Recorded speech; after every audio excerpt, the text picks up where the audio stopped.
Pemirsa, pendapatan penerimaan negara bukan pajak Kantor Imigrasi Kelas 1 TPI Palembang pada tahun 2023 mencapai 350 miliar atau meningkat 500% dari target yang ditetapkan.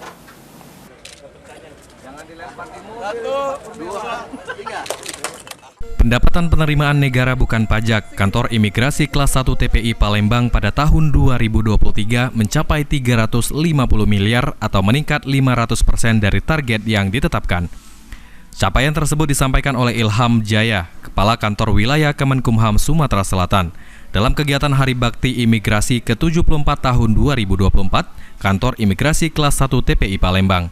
Menurut Ilham, peningkatan tersebut lantaran Kantor Imigrasi Kelas 1 TPI Palembang memiliki berbagai inovasi layanan kepada masyarakat, sehingga membuat masyarakat puas dengan pelayanan yang diberikan, yang berimbas pada pendapatan BNPB yang mencapai lebih dari 500%.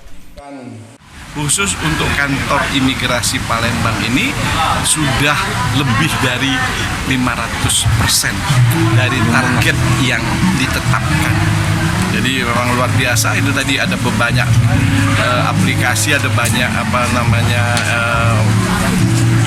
inovasi layanan yang membuat bagaimana kinerja kita ini sehingga masyarakat merasa terlayani dan imbasnya PNBP menjadi meningkat sampai lebih dari 500%. Pak, kalau 500% tadi kalau boleh secara angka berapa itu, Pak? Berapa angka ya, Mas? Angkanya lebih kurang itu 350 miliar. Itu khusus untuk di Palembang? Dari Palembang.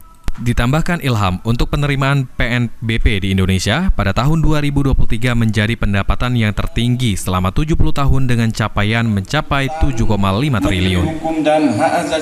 Eki Saputra, PAL TV.